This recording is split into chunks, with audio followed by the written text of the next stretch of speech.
Hi guys, I'm Jared. I'm an alcoholic. Jared. Thank you so much for giving me the opportunity to share my experience with you guys and girls. Thank you, Dino, so much for cheering for me.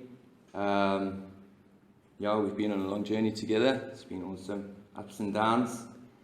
I just want to start off by saying the only reason why I'm clean and sober today is because I found the God of my understanding. And might not be the same as everybody else's, but my God of my understanding has kept me clean and sober for the last 4 years. It's got fuck all to do with me. I can still be very, very sick in my head, sick in my disease. I haven't been the nicest person to be around for the last 2 months.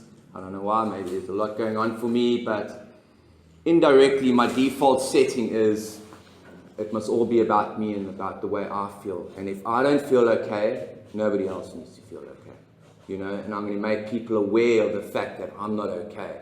And you need to do this to make me feel okay. Or I need to do this outside of myself to make myself feel better about myself. And so forth. So that I believe is the daily struggle of an alcoholic, is to try and have a sense of belonging and not seek affirmation and need reassurity, and to stand steadfast in my understanding of God, and know that I'm complete and lacking in nothing, and I don't need anything outside of myself to make me feel like I belong or give me a sense of self-worth or give me a reason to have to get up in the morning. This isn't a milestone for me, this is a miracle, that I'm sitting here and having the opportunity to share, because 9 out of 10 of my mates are dead. And also 9 out of 10 of the people that have tried recovery the way I have are dead too, or using and drinking again. So I'm definitely, it's a miracle, because I've made a lot of decisions in my recovery where I wouldn't have survived it in the past if I didn't have an identification with God through working the 12-step program, The only reason why I know who God is to me today is because of the 12 steps. There's nothing else there wasn't church, there wasn't meditation, there wasn't any of that kind of stuff that could bring me to my knees to be willing enough to call out to God. Whoever God was at that moment, I called out to God with all earnesty, and God answered my prayers. And I realized through working the steps that my God has been there for me since day one, even at the hardest parts, because those hardest parts were the times when God was carrying me on his back, and I'm alive and free today because of that, and so all glory to God, and good orderly direction, and ego, edging God out. That's how I cut my direct line off to God, is I become arrogant, I become egotistical, I need people to approve of me, and when I do that, I get stuck in obsession, and I start losing my actual purpose for being on this earth. I start losing my spirituality because I get stuck in the ways of the world. And I cut off my direct line to God, and it's so easy for me, Jared, the alcoholic, to do that, because that's how I am. I need to find things around me, and I need to hear things said to me, or to make myself feel complete, and when I get like that, if I didn't have the 12-step program, I would drink, I'd drink and use. That's what makes me an alcoholic every single day. I'm not cured from this disease. I never will be. It's a disease of the mind that was discovered through people that drank heavily and couldn't stop, even when their lives were falling apart. And they were killing themselves. They just couldn't put it down. And that's why it was called alcoholism. Well, that's my understanding of what I learned in that book over there. So I'm an alcoholic, not because I drank too much, because I didn't drink a lot at all. I was a fucking drug addict, but my disease of alcoholism was discovered through me using drugs and not being able to put it down, regardless of who I was hurting around me, regardless of how I was killing myself, regardless of how much I loved my son or wanted to aspire to be something one day. I could not stop because I suffered from the disease of my mind. It's a mind disease, the disease of more, the disease of obsession and compulsiveness. And once I picked up a substance, that physical allergy kicked in where there was no off switch whatsoever. And that's a spiritual dilemma, seeking spirituality my whole life. I think that was the emptiness that I've been trying to fill, my whole life, with substance and relationships and money and sex and affirmation and all those sort of things, sports. All that sort of stuff, I try to use all of that to fill that spiritual void, And I never knew that, but one thing I do know about us alcoholics and an alcoholic like me is we are spiritual people, in a spiritual dilemma. And the only thing that's given me spiritual strength again and spiritual fitness again has been the 12-step program of Alcoholics Anonymous. There's something awesome about this fellowship is somebody could sit here 30 days clean and sober and share a more fucking powerful message than me right now because it's still very new, it's still very fresh. And those 30 days of sobriety is fucking like heaven to an alcoholic who's just been clean for a month or sober for a month, And I must never ever forget that. I get stuck so much in the ways of the world and life on life's terms or whatever you want to call it that I forget where I come from, and I lose my gratitude of where I am today and who I'm around and the relationships that I'm in and the career that I have and the self-worth that God has given me, I forget that. I forget that just 4 years ago, I was living in a fucking park in Randburg, sticking needles in my arms, smoking crack. You know what I mean? And I'd lost my son for 2 years. He had been taken away from me because I couldn't stop ending up in fucking jail, And my wife was dying in front of me, she was disappearing and I couldn't do it anymore. I came to that spiritual rock bottom. I've been worse before. I've been worse than where I was before I went into treatment, when I got clean and sober this last time. When I wasn't married, I was a lot worse than that, But the end result is I was spiritually bankrupt. That was my rock bottom. I could handle the streets. I could handle jail and shit.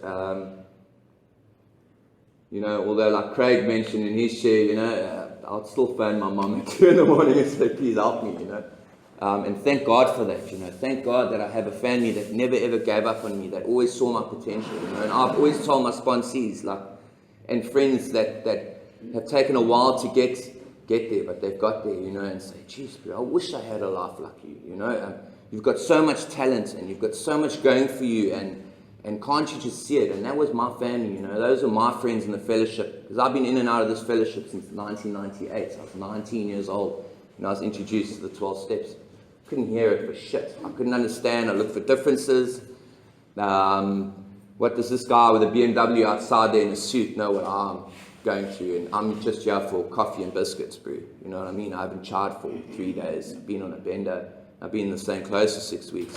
What does that person know, And then the more pain and the more consequences I started going through, the more willing I was to hear, The more my vine was pruned, life is fucking painful when I try and fight it. I came in like a pruned, withered fucking grapevine, with no fruits to show or anything like that whatsoever. So there I was, sitting like a shriveled up grapevine, looking to be nurtured by something, and my soul was non-existent. And a little bit of an identification of God, and that was the willingness that I had to know that I've been around long enough to see people that have been where I was and been where I am and look at their lives today, fuck, well, if they can do it, so can I, One of my oldest and longest friends in Joburg, we started substances together and we lived in the streets, and shit, we've done it all, and he's 9 years sober, you know, and he runs treatment centres up in Joburg, and he got clean a couple of years before me. I carried on. I thought, oh, man, if this guy can do it, so can I, because he is an alcoholic of my type, addict of my type, you know. There must be something in this, you know. Why can't I fucking hear it? Why can't I see it? And I had to go through exactly what I had to go through for 26, 28 years of pain to get to that point of willingness and open-mindedness and honesty, you know. And my final destination was Scottsboro, you know, and wow, you know, working those steps in theory, I could hardly hold a pen, you know. I saw in my step work, written work, how my step 1 looked compared to step 12, you know, and my line marks under headings were like just squiggles, you know. By about step 5, step 6, you know, I was actually using a fucking red ink pen with a ruler under mine. It was nice and neat. And I just saw, just through my writing, I actually looked at it a while, not so long ago, how I changed my mindset just in I was there for a while, just in the 3.5 months it took me to write my written steps, you know. And that's pretty much like how my recovery's been, you know. It's been very shaky in the start, you know, and it's gone from strength to strength, you know. My relationship with God and my understanding of God, the God of my understanding, has grown so much, you know, and it's what I always believed it was when I was a little boy, you know, and now I know who God is to me, and I know who I am. Most importantly, I know who I am to God, you know. And if I know who I am to God, why would I want to fucking kill myself? You know, why would I want to rob God of one of his children, you know, by being so selfish and taking myself out of my disease? Big respect to every alcoholic in this room and in this world that keeps coming back, you know, no matter what. Keep coming back, you know. I went to treatment 46 times, and I've been to prison 4 times, and I've been arrested I don't know how many times, and on the streets for I don't know how many years, on and off. But I never gave up, and that's what people before me said. Keep coming back, Jared. You'll get it, you know. And I respect people like that. I respect people that can walk into a meeting with their head up, slightly up, you know, towel slightly between their legs. I didn't fucking have a towel. I had a towel like Molly's, you know. When I walked into a meeting 4 years ago, it was like a little stub, you know, and I was like, oh, fuck, you know. I don't even have a towel to put in between my legs anymore. It's worn off. And so I respect alcoholics of my type. I respect the people that keep coming back, because I know the solution lies here, and that's probably why God allowed me to keep on coming back. You know, God took me to AA, and AA took me back to God. And the steps, wow, they're amazing. You know, being able to make amends to my family and friends and to myself, and indirect amends to people I've harmed in the past that I am unable to make amends to. You know, I can make that amends by not acting out like that anymore, and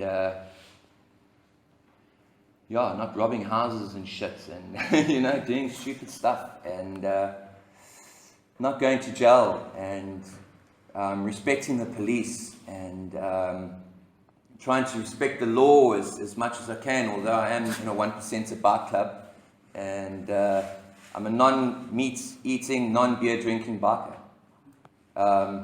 How awesome is God that I can be a part of a motorcycle club where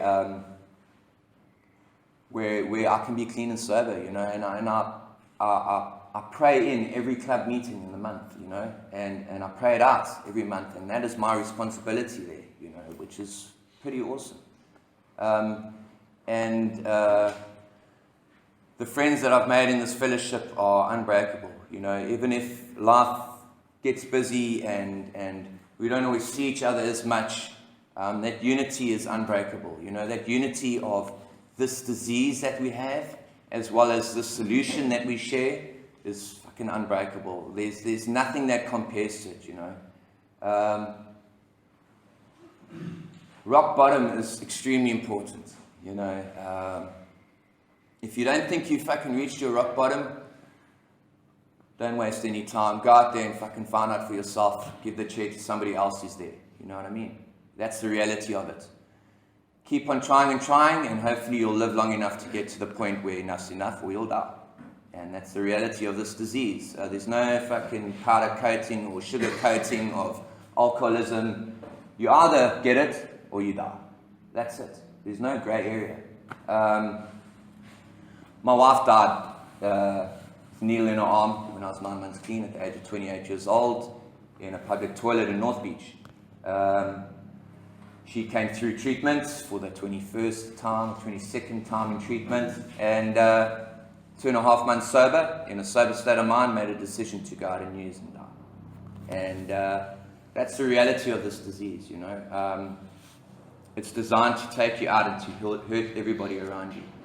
I lost my dad 3 months later, you know, and I'd only seen him first time in a year, only really seen my dad, like clean and sober, for the first time in many years, but I hadn't seen him for just over a year. And after my first year landmark, my dad invited me down for the weekend to see him, and I got to make direct amends to him a week and a half before he died of a fatal heart attack.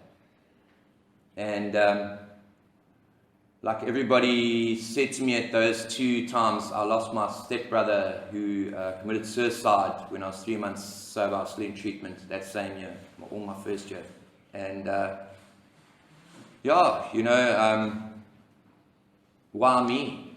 Why not me? You know, it happens to everybody. People die. That's one guarantee in life, that people die. So I had no excuse to drink or use. I had no desire to want to drink or use. Would those people want me to go out and use and drink because they died? No. They want me to succeed. And when I went through those ordeals, you know, the first person I'd phone was one of my lifelines, which was Stelio, you know, Stelio, and my sponsor at the time, which was Caleb, you know. They were sitting next to each other over there. And those were my lifelines, you know, and I couldn't go through it alone, you know. I had my brothers and my sisters to help me through that, you know, and I had faith in God, because I knew that God knew that I was strong enough to go through this experience right now, that experience at that moment, you know. So there's no fucking excuse. I'm a very hard sponsor. That's why my sponsees leave me very regularly, because I don't take any shit.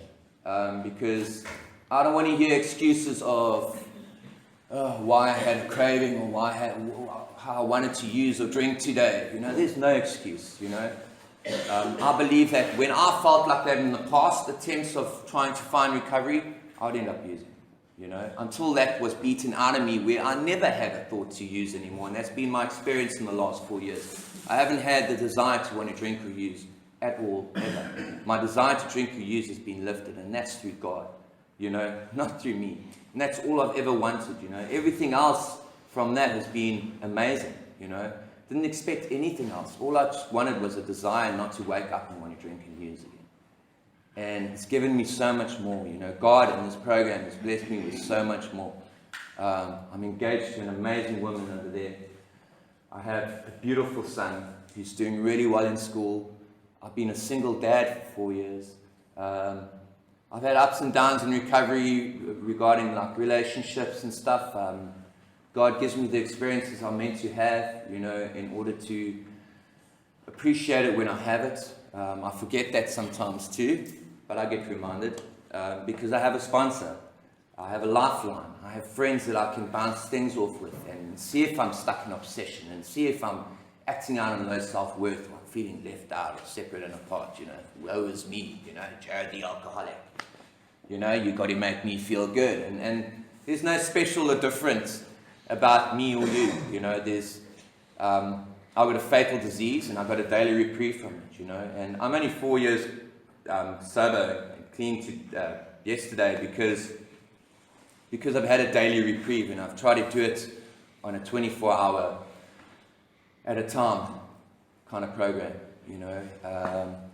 I've got through the steps, you know. I've got to be honest with another human being and share every fucking thing I've ever done in my life, everything, good and bad, to the very last skeleton in my closet, that last flippin' bone in my closet, I share. And wow, that's like the hardest thing I've ever done in my life, is to have to expose Jared for who I am, And yeah, it took a week or two to start feeling the benefits of that, but jeez, I don't have to sit alone with this shit anymore. I know that I can trust this person with everything now. I can trust this person and share if I'm in an obsession, or share if I've done something dishonestly, or if I've manipulated, or I've acted out of my disease, or I've been irresponsible in certain areas of my life, because that person knows everything about me. And pretty much, through doing my step 5 with my sponsor, he told me everything about me, and I knew that I'm not special and different. And some people have been through a lot worse than what I've been through, and that there's no excuse for, yes, I might have had an excuse in the past when I was inactive, but I realized that I had defects of character, that were my survival techniques in active alcoholism, but now I have spiritual principles to counteract those defects of character. And I've got no excuse now, because I've been taught the steps. And I've worked the steps in theory. I've been told to live the steps in step 12, having a spiritual awakening as a result of these last 11 steps. I try to carry this message to the alcoholic that still suffers, and practice these principles, not defects, in all my affairs, And like I said, I'm an alcoholic every single day.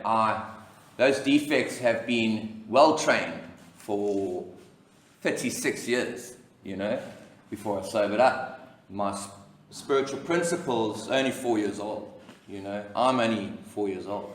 And so it takes a while, sometimes quickly, sometimes slowly. However, they will materialize if you work for them. That's the promises of AA. They will materialize, but they will go as well. And then I need to make sure that they materialize, and then they will go again. It's a daily program, of putting in action, turning my will and my life over to the care of God as I understand it. As long as I understand God, I don't give a fuck about what everybody thinks about God or who God is. As long as I know who God is, I'll be okay, And that's the only reason why I've got through everything that I've been through in recovery, is because I believe I know who my God is, And through those challenges and those losses of loved ones and stuff in recovery, funny enough, in hindsight,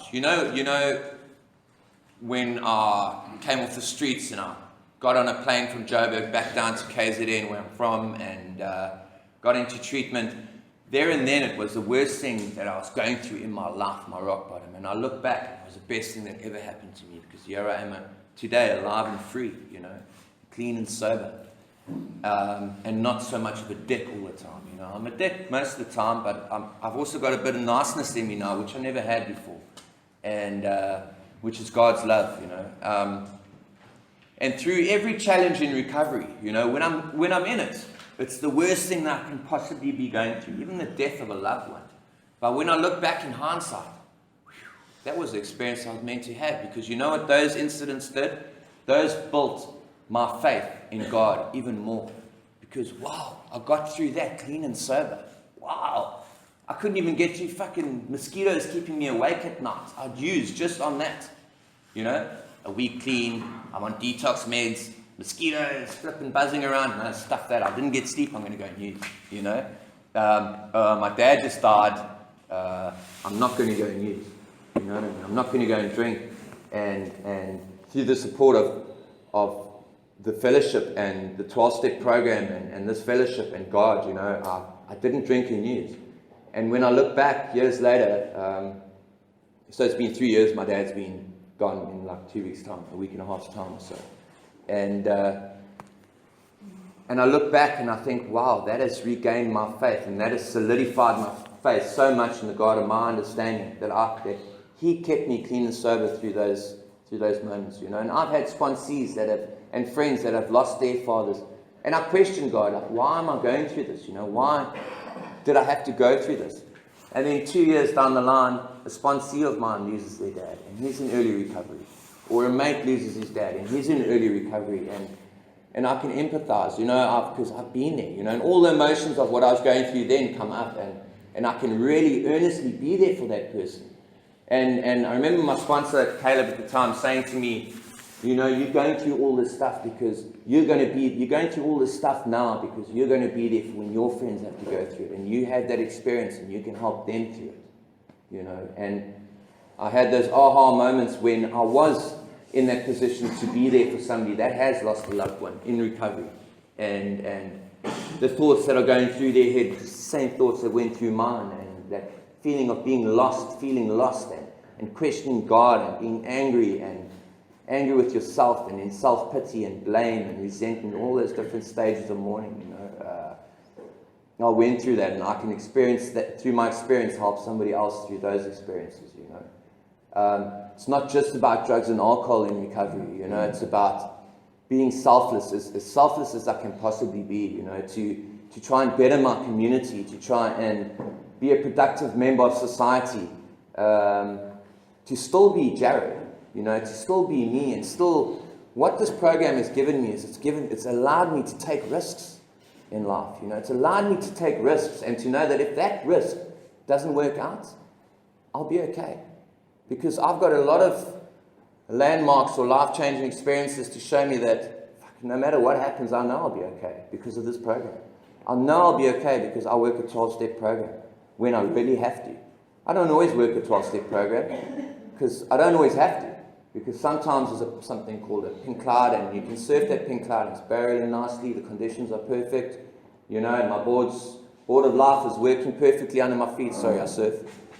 And but I must know, that the reef is going to get shallow, and I'm going to hit my fins on that reef. I'm going to fucking land head first into those rocks, and there's going to be a painful experience around the corner. I just need to make sure that I've got the right medication to patch my wounds, which is my 12-step program, and God and my sponsor and the fellowship and meetings, so I can get out there a week later, take those bandages off, and get back onto that wave. You know what I mean? That wave of life, and live life to the fullest. A lot of people question my recovery because, well, maybe I think they do, because I'm self-obsessed, because I'm an alcoholic.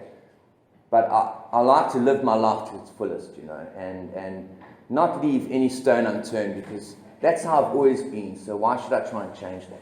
If I can take those risks in life and know that as long as I put my recovery first, no matter what I try in life, it's going to be an experience. Not necessarily a good experience, not necessarily a bad experience. It's going to be an experience nonetheless. And every experience that I've had in recovery, as long as I put my recovery first, has matured me as a man in life. It's matured me to grow up to the person, to become the man that my parents always wanted me to be. Grow up to the person that God wants me to be. I try and be a vessel of God every single day. At work with my staff, I try and be a good boss and to have a good rapport and a good relationship with them. And with my son, I try and be a good dad and I swear a lot. It's not good for him, but I told him, you can't swear now because you're 9, but when you're 40, you can swear as much as you fucking want. You know what I mean? But not now. And so my parenting skills are a bit rusty, sometimes, most of the time, he goes to bed quite late and we watch a lot of movies and eat a lot of pizza. But you know what? My son is happy with me regardless, and he loves me unconditionally, and I'm so blessed that my son isn't a boy that's going to school and his friends are asking, oh, so where's your dad? Oh no, my dad stuffed him, he's in jail for prison, he's in jail for this or that, or I haven't seen my father in 10 years because he's just a junkie in Hillbrow, you know what I mean? He's like, no, I live with my dad, and my dad's sis, and he's cool most of the time, and I have a relationship with my son, and that's unbreakable. It's through this program that I have my son back. I got my son back at 9 months, clean and sober. I literally just moved out of the halfway house that Friday. Flew up to Joburg to get my son from my folks on the Saturday. Flew back on Sunday to my new flat. Second night in the flat. First night with my son as a clean and sober dad. I didn't even have a car then. Walked him to school the next day, and I walked to salon that I worked at. And his mom died that day. So there's no mistakes in God's will. God had put us together at that crucial moment, so that we could be there for each other. And what a bond we have grown through that challenge, God has made it capable. God has made it possible, that my son and I were there for each other through those trials and tribulations, and we're there through the celebrations of life. We're there through celebrating a new relationship, a new engagement, new love, actual love, never knew what love was, I never knew that love was giving of myself. I thought it like, you need to give me shit to show me that you love me, and I forget that, I did that yesterday, and a week ago, and if my staff don't give me enough respect on site, they're going to feel it, and it's not about that. Love and the action of love is me being selfless and trying to better other people's lives. And that's what the end result of the 12-step program has taught me, that it's not about me. It's not about me and what I think I need and what I think I deserve. I don't deserve shit. What I am naturally is a junkie on the streets living in a park, hustling money for my next fix. That is my reality. Who I am today is a miracle from God. And what I have and what I am today, I need to hang on to it with all fours, because it is God in this 12-step program that has given that to me. I haven't done it for myself, because my best decisions got me into the park with nearly my arm. The only decision I made that was right was to surrender to self and concede defeat. Page 30, chapter 3 in the big book.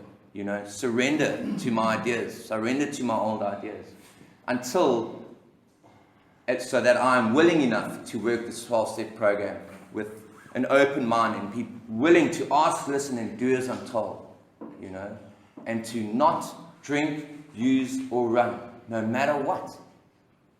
Those aren't an option anymore. Don't drink, don't use, don't run, don't drink. It's like water for duck's back eventually. Don't drink, don't use, don't run. All those cliches. Believe me, when your life is going shit, all these little cliches around you, don't drink, don't use, don't run, but believe me, those become my life-saving little words, little quotes when I'm in that position where I would usually pick up,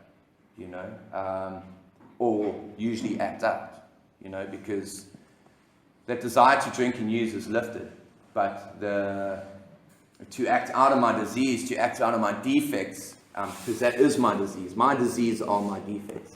And when I'm at that position of, am I going to be dishonest here? Am I going to act out and destroy what's good in my life?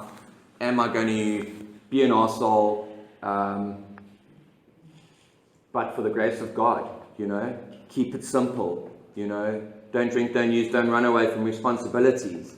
Live and let live, let go and let God, phone your sponsor. Do an inventory. I'm bad at that. Get on your knees. Pray to God, go and help somebody. I'm sure everybody in treatment hates that fucking word. But believe me, it works. That is the paradox of one alcoholic helping another, is without parallel. Because if I'm there helping somebody else, whatever going on in my head is forgotten, because I'm making it about that person. And what I'm going through seems a lot less, it's non-existent, because I'm there for the alcoholic who still suffers. I like being on the front line with the worst of the worst, because that reminds me of where I was, so it helps me find gratitude for what I have in my life, and that's why I'll keep on coming back to meetings, because that's what I get. I'm here for the newcomer. I'm not here to say, ooh, I'm 4 years clean, look at me, don't fucking greet me outside a meeting because I'm successful now. You know what I mean? How's it? I'm Jared and I'm an alcoholic. What are you? Oh, okay, I'm so-and-so, I'm an alcoholic. Okay, cool, we're exactly the same. It's not about clean time. It's not about money. It's not about who I've got under my shoulder, or I've got a kid, or what shoes I'm wearing, or what job I do, or what car I drive, or what sports I do. It's not about that. For me, this fellowship is about, hi, I'm an alcoholic. Hi, I'm an alcoholic. Hi, I'm an alcoholic. There's stories in there about the butcher and the mechanic, the doctor, the lawyer, They all got lifelong friendships in AA, regardless of what their profession is or what you think you know you are. The late Don used to say, what you thought you were in your CV is not who you are. Tear that up and throw it away and go out and fucking pack boxes, or go out and serve pizzas, or go out and sweep hair and make coffee for clients in a salon and work your way up, until you can cut hair. Because right now you're not worth anything, you know what I mean? And start simply and find gratitude and become employable. My boss said to me at the time, I wanted to open my business, and I was like, I want to open my business. And he's like, listen, whoa, just remember, you're 36, bro, you're unemployable. Like, when last have you had an honest job? Have you ever had an honest job? You know what I mean? Go out and be employable. Be the first one to arrive and the last one to leave. Get up sharp and be on time. Keep things simple. It's not about the money. It's not about ego. It's not about position or anything like that. It's about becoming a productive member of society again. And that's what I've learned in the first year of recovery. That's the first year of recovery of, don't get in a relationship because we'll fucking devour you, first of all. Don't get in a relationship because you need to focus on yourself, so that when you are in a relationship one day and that doesn't work, you still got your place to live, you still got your own mode of transport, you still got your own job, you still got your own income, you still got your sense of security, you still got your foundation. It's not about don't have sex for the first year. My sponsor's trying to drill me because now I can't get my leg over for the first year of recovery. I know men struggle with it a lot, It's not about that, I realize that it's about building a foundation for myself, so that when I am in a relationship, if things don't work out, I will still be okay. I still have something to fall back onto, I can still fall back onto a reliable job. I can still fall back onto a secured flat, and I can still fall back into a fellowship that I've had a year of getting to know, and I've built a friendship and a foundation and a support structure in that first 365 days of my recovery. So that when things don't go okay in recovery, I've got something to fall back on.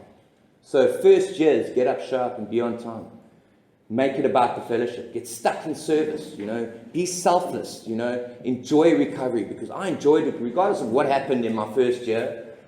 That first year of recovery was fucking amazing. It was amazing. Second, third, fourth year, it's been about life on life's terms and getting on with it and doing what I have to do and being responsible and building my life and staying close to the fellowship and sharing my experience around certain places and getting involved in community things and being available when I can be available, and never losing sight of my program, which I need to put first. So when I put my program first, in my translation is I need to put God first. I need to put God before myself. And the only way that I've got to know who God is this program. So I need to put recovery before anything else in my life. Because anything I put in front of that, I will lose. Everything I put in front of God, I will lose.